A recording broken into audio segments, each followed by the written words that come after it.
Tras el fusilamiento de Salaverry, Santa Cruz quedó como dueño de la situación política y militar en Perú y Bolivia.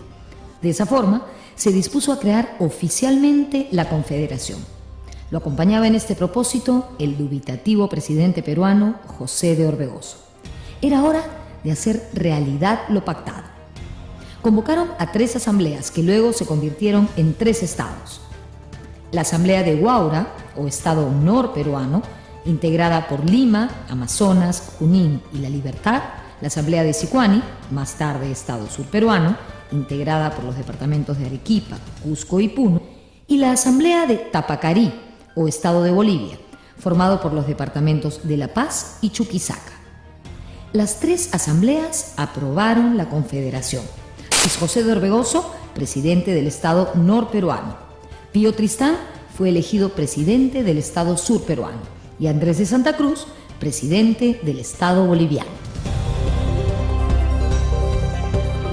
Un aspecto fundamental para comprender la Confederación es que estamos en momentos dados en el cual todavía la idea de la nación, de las nacionalidades, no estaba calado. Esta idea de unir Perú con Bolivia no era una traición, ¿no?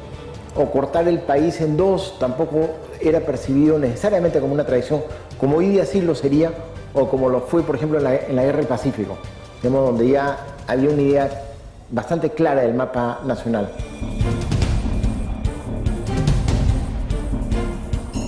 El 28 de octubre de 1836, Santa Cruz decretó oficialmente el inicio formal de la Confederación Perú-Boliviana.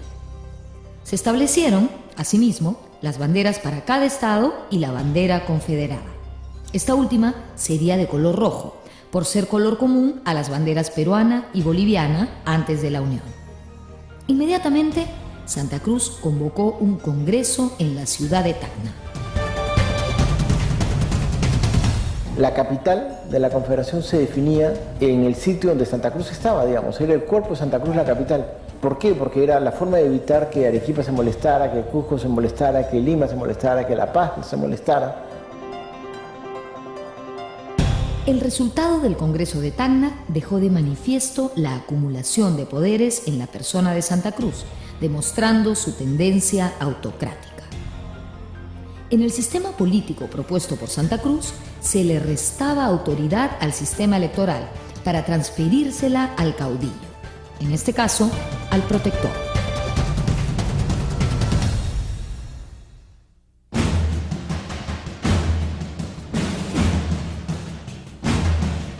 Andrés de Santa Cruz, nacido en La Paz, Bolivia, fue el artífice de la Confederación Perú-Boliviana, inspirada en la Federación de los Andes, soñada por Simón Bolívar. Él, un militar experimentado y veterano de las guerras de independencia en Sudamérica, concibió la unión de Perú y Bolivia por ser territorios histórica y geográficamente hermanados.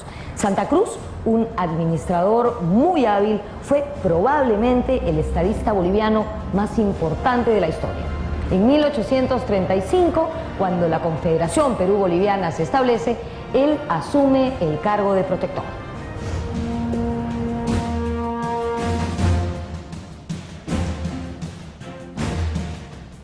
El general Santa Cruz había desarrollado una carrera militar y política tanto en el Perú como en su patria, Bolivia. Era nieto de curacas indígenas por el lado materno y se había casado con una matrona cusqueña. Santa Cruz era un mestizo que representaba a los nuevos grupos sociales que emergían llegando hasta altos cargos, usando al ejército como mecanismo de ascenso. En esta época las identidades nacionales no eran tan claras, pero de todos modos Santa Cruz era visto como alguien ajeno a la élite de la costa y de Lima, del centro peruano, de manera que era visto con recelo. Se decía que Santa Cruz no era un buen militar, no era un buen estratega ni un buen táctico, pero era un gran administrador. Y en buena parte las guerras se ganan porque tú tengas un ejército bien alimentado, con buen armamento, que tengas la tropa contenta. Y Santa Cruz era por lejos un hombre muy dotado en la cuestión administrativa. Santa Cruz era consciente de las estrechas relaciones históricas y económicas entre el sur peruano y Bolivia. Y a pesar de su recelo hacia Lima y el norte del Perú, finalmente decidió incluirlos dentro de la Confederación. En el caso de Santa Cruz, por ejemplo, él le dice a su brazo derecho, ¿no?, que era Mora, que él se siente muy cómodo si él articula el Alto y el Bajo Perú, pero que tiene temor a incluir lo que sería el Estado norperuano, que le tiene temor a Lima, ¿no? Dice, Lima afemina al más hombre, ¿no?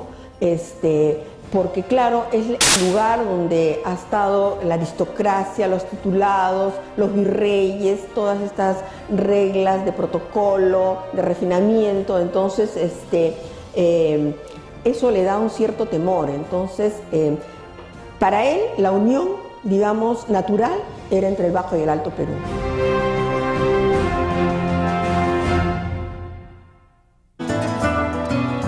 Santa Cruz fue elegido supremo protector de la Confederación Perú-Boliviana y llamado pacificador del Perú. Según lo acordado, él gobernaría la Confederación durante 10 años, con posibilidad de ser reelegido indefinidamente. Además, tendría la potestad de nombrar a los presidentes de los 3 estados confederados, a las autoridades militares y a los miembros del Senado.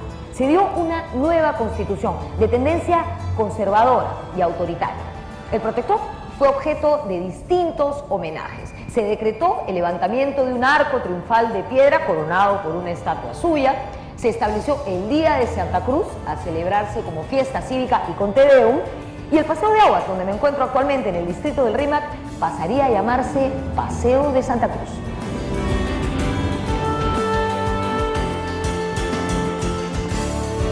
Jorge Basadre encuentra ciertas semejanzas entre las figuras de Santa Cruz y Napoleón Bonaparte. Dice el historiador, Santa Cruz en su vida y en su obra trató de imitar al emperador Corso. También él promulgó códigos a los que les dio su nombre. Creó el título de protector de los estados norte y sur peruanos, como Bonaparte el de protector de la Confederación del Rin. Desde luego que junto a estas similitudes hallamos también notorias diferencias.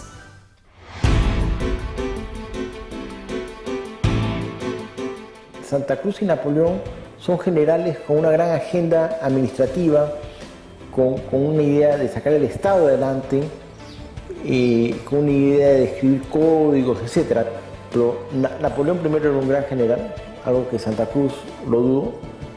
Y segundo, Napoleón trató de transformar la sociedad europea en una sociedad más moderna. Parecerá complicado, pero digamos Napoleón trató de exportar la Revolución Francesa fuera de Francia, ¿no? El proyecto político de Santa Cruz no es tan revolucionario porque conjuga una serie de factores de la tradición hispana, andina.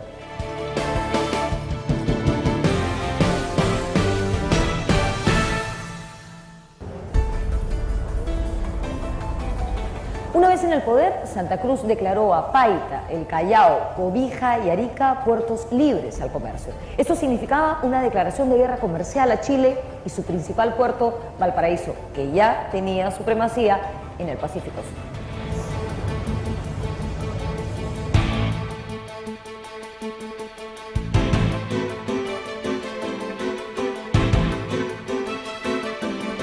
Y cuando llega a ser protector de la Confederación Perú-Boliviana, termina firmando tratados de libre comercio con Gran Bretaña, y en parte también porque era una forma de aliarse al gran poder, sabiendo que tenía muchos enemigos alrededor suyo.